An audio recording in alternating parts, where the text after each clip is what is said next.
A verdade, por vezes, é como um rio subterrâneo. Ela corre por baixo da terra, invisível aos olhos, enquanto na superfície a paisagem parece calma. Mas um dia o chão racha e o rio da verdade emerge com uma força capaz de afogar a mentira mais bem construída. Por anos, uma denúncia grave correu por esses rios subterrâneos da história. Uma confissão vinda de alguém que conhecia o poder de perto, que foi tratada como irrelevante, como o rancor de uma ex-mulher. O sistema, a grande mídia e os seus cães de guarda enterraram essa história. Mas eles esqueceram-se de que a verdade nunca morre. Hoje, o chão rachou, e o que era um sussurro do passado agora se tornou um grito que ecoa do Palácio do Planalto. Este não é um dossiê sobre uma fala infeliz, é sobre o padrão que ela revela. É sobre a confissão esquecida que agora volta para assombrar. Antes de desenterrarmos este dossiê e conectarmos as provas, fazemos a nossa convocação patriótica. O Plantão Pátria é a sua trincheira na guerra pela verdade. Inscreva-se agora no canal, comente a palavra dossiê e deixe o seu like para nos ajudar a manter esta muralha de pé. Tudo começa com um eco do passado, com um vídeo que a grande mídia convenientemente esqueceu. Nele, Miriam Cordeiro, ex-mulher de Luiz Inácio Lula da Silva, a mulher que o conheceu antes do poder, antes da fama, antes da máscara, fez uma denúncia que, na época, foi tratada como tabu. Vamos resgatar a história. Ouçam o que foi dito e ignorado por décadas. A mulher teve a coragem de fazer uma grave denúncia. Dona Miriam Cordeiro, ex-mulher de Lula, é uma trabalhadora honrada que mora no ABC Paulista. Ela conhece Lula como ninguém. Ela mostrou o verdadeiro caráter do Lula. Ela denunciou que Lula chegou a oferecer dinheiro para que abortasse a filha dele. Como é que eu posso apoiar um homem que me ofereceu dinheiro quando ele soube que eu estava grávida de um filho dele? Ele me ofereceu dinheiro para mim abortar. Quando ele ligou e me contou que tinha dado positivo, eu fiquei muito feliz. Eu chorava e ria ao mesmo tempo e eu não via a hora de chegar à noite para encontrar o Lula para contar para ele. Então, no primeiro momento, assim, que eu contei, ele ficou meio parado, tal, não falou nada. No dia seguinte, ele me encontrou e já veio com o dinheiro. Olha, Miriam, esse filho não pode nascer, porque a gente não pode agora, porque não sei o quê, não sei o quê. Mas a filha nasceu. Hoje tem 15 anos e pode agora falar o que quer, ou o que mandam que ela fale. Ela pode falar porque está viva. E está viva porque Dona Miriam impediu que Lula consumasse aquele crime. Mas o cerco continua. Me propôs, a Lurian tinha 5 anos de idade, ele me propôs da gente voltar a ter um relacionamento. Que ninguém precisaria ficar sabendo. Isso ele casava com a Maria? É, isso foi numa calada de noite também, viu? E eu disse a ele que não me interessava. Ele já era casado? Já tinha até o Fábio, de filho. E me fez essa proposta e eu não quis. Falei pra ele que não. E ele ficou tão irritado que ele me disse uma coisa. Tudo bem, só que quando a Lurian crescer, eu vou chegar perto dela e vou contar uma mentira. E você vai estar ao lado e falar 10 verdades. E ela vai ficar do meu lado e contra você. Porque eu saberei fazer a cabeça dela contra você. Ele se casou, ela tinha 2 meses de idade. Eu acho que ele tinha o direito de refazer a vida dele, mas desde que ele respeitasse a filha. Não é enganar a filha dizendo a ela que vai fazer especialização de balé em Cuba, porque isso é um engano, é um ledo engano. Só que infelizmente eu não posso abrir o olho da minha filha com tudo isso, que a cabecinha dela já está feita. Depois ele propôs também, já casado, que a gente continuasse a sair. Eu não aceitei também. Então ele sabe que todas as negociações que ele fez comigo até hoje não deu certo. Sabe? Nenhuma negociação que ele fez comigo não deu certo. E ele sabe que eu estou falando a verdade. Agora, ele fala que faz negociações na luz do dia. Ele faz negociações na calada da noite, como ele sempre fez comigo. Dona Miriam também conviveu com o Lula sindicalista. Que acho que chega de mentira, chega de demagogia, sabe? Porque enquanto eles estavam perdendo emprego, o seu Lula estava conseguindo pagar a prestação da casa dele. O seu Lula tem videocassete na casa dele, tem aparelho de som caríssimos. O seu Lula conseguiu viajar para Cuba, para Nicarágua. Quem pagou tudo isso? Na minha cabeça está assim, cada degrau que o Lula subiu da ascensão dele, ele pisou na cabeça de um metalúrgico. E viu como o companheiro era racista. O Lula sempre foi um homem racista. Ele nunca se portou negro. E agora, Gilberto Gil? E agora, Djavan? Agora, essa mulher coragem corre perigo. E sabe, eu acho que... Eu não sei, a minha filha, não sei como ela vai se colocar frente à minha declaração, porque ela é a filha dele, não é? Mas eu acho que ela vai encontrar uma maturidade e vai entender tudo que eu estou passando. Eu só queria passar isso para as pessoas, que eu estou aqui espontaneamente. Não fui convidada, eu me convidei a estar aqui, entendeu? A declarar isso. E quero levar isso aos brasileiros mesmo, aos pais, aos jovens. Se vale a pena votar no Lula. Lula e seus aliados ameaçam sua vida. Tentam jogá-la contra a própria filha, cuja vida ela salvou com sua coragem.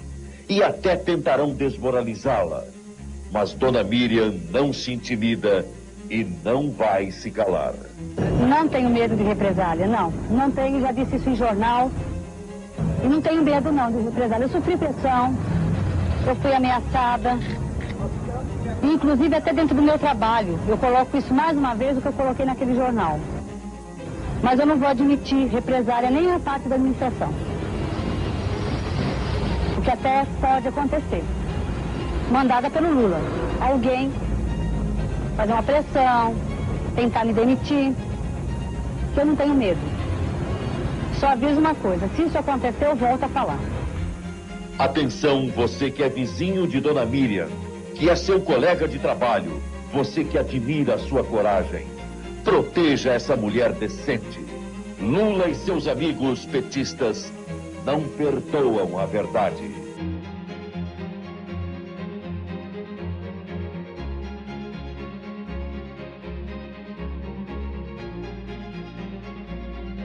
Palavras duras. Uma denúncia direta, vinda não de um adversário político, mas de alguém que partilhou a vida com ele. Na época, o sistema agiu rapidamente. A história foi desacreditada, a testemunha foi diminuída e a denúncia foi enterrada sob o peso da propaganda e do silêncio cúmplice. O rio da verdade foi forçado a voltar para o subterrâneo. Por anos, ele correu em silêncio, até esta semana, quando em Sorocaba, o próprio presidente, no auge do seu poder, decidiu, num ato falho da alma, trazer este rio de volta à superfície. E ainda negro. E no meio da revista tinha uma capa com uma senhora bonitona, devia ser filha de italiana ou de alemão no Rio Grande do Sul, Santa Catarina, com a bochecha bem vermelha, sabe, sorrindo. E de perto dela um monte de planta, de coisa que ela tinha colhido, alface, pepino, cenoura. E do lado dela, um senhor negro, alto, sorrindo, sem nenhum dente aqui na boca. Eu chamei o menino e perguntei, escuta aqui, por que você colocou essa fotografia desse senhor negro sem dente? Você acha isso bonito? Você acha isso bonito, cara? Isso é fotografia para você colocar representando o Brasil no exterior, um cara sem dente e ainda negro. Um cara sem dente e ainda negro.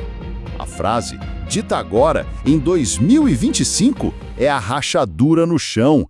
É o momento em que o rio subterrâneo da denúncia antiga emerge com força total. Já não é mais a palavra de uma ex-mulher contra um mito. É a palavra do próprio mito a confirmar a denúncia. A fala de Sorocaba não é uma gafe, é a prova viva, é o padrão a repetir-se, é a confirmação, vinda da boca do próprio presidente, de uma mentalidade que enxerga o povo com um filtro de preconceito. A máscara, que resistiu por tanto tempo, finalmente caiu.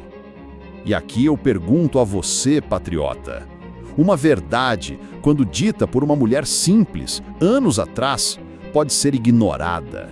Mas quando o próprio acusado a confirma com as suas palavras, qual é a desculpa que o sistema vai inventar agora? Deixe a sua opinião nos comentários, queremos saber se você também vê a conexão. O que se seguiu foi o teatro da hipocrisia. A grande mídia, que ignora a denúncia do passado, tratou a fala do presente como um deslize menor. Os artistas, os intelectuais, os autoproclamados guardiões da moralidade que incendeiam o país por muito menos, quando o acusado é um adversário, mergulharam num silêncio ensurdecedor. Alguns políticos da oposição fizeram o seu papel, com tweets e notas de repúdio, mas eram sussurros. E o Brasil não precisava de sussurros. O Brasil precisava de um trovão. E o trovão veio da tribuna da Câmara dos Deputados. No dia seguinte, enquanto a máquina de propaganda tentava controlar os danos, o deputado Nicolas Ferreira subiu ao púlpito. Mas ele não foi para falar da notícia de ontem, ele foi para falar da história. Ele foi o arqueólogo da verdade, o homem que desenterrou o dossiê esquecido para apresentá-lo como prova num julgamento de um homem, mas de uma farsa inteira. Com a voz a ecoar pelo plenário, o leão começou a sua acusação. Senhores, a nação discute hoje uma fala infeliz, uma fala preconceituosa, e os defensores do governo dizem que foi um erro, um deslize. Mas eu venho a esta tribuna para dizer, não foi um deslize, foi uma confissão, e não foi a primeira. Nesse momento, ele relembrou a denúncia antiga da ex-mulher, a história que a mídia tentou apagar. Anos atrás, continuou ele, uma mulher corajosa disse ao Brasil que via por trás da máscara. E o que fizeram? Silenciaram-na, ridicularizaram-na. E agora, o tempo, o senhor da razão, vem e coloca na boca do próprio presidente a confirmação daquela denúncia. O discurso de Nicolas foi um ataque direto à hipocrisia. Eles são os donos da virtude, eles patrulham cada palavra dos seus opositores, mas quando o seu líder revela o seu verdadeiro pensamento, o que eles fazem? Silêncio. Onde estão os artistas? Onde estão os verificadores de fatos? Onde estão os defensores das minorias? A verdade, senhores, é que eles não defendem causas. Eles defendem o poder. E o espelho que o presidente colocou na frente do Brasil não reflete apenas a sua própria imagem, mas de todo um sistema hipócrita que o aplaude. Naquele dia, Nicolas Ferreira não fez um discurso. Ele fez história. Ele conectou os pontos, desenterrou o dossiê esquecido e reescreveu a narrativa. A fala do presidente deixou de ser uma gafe isolada, tornou-se a peça final de um quebra-cabeças, a prova de um padrão há muito denunciado. A pergunta final que fica: agora que as provas do passado e do presente estão na mesa, você ainda acredita na máscara? Ou seus olhos, como os de tantos brasileiros, finalmente se abriram? Deixe a sua reflexão nos comentários. E se você acredita que mais dossiês esquecidos como este precisam ser desenterrados, inscreva-se no canal, porque a verdade, no fim, sempre encontra um caminho.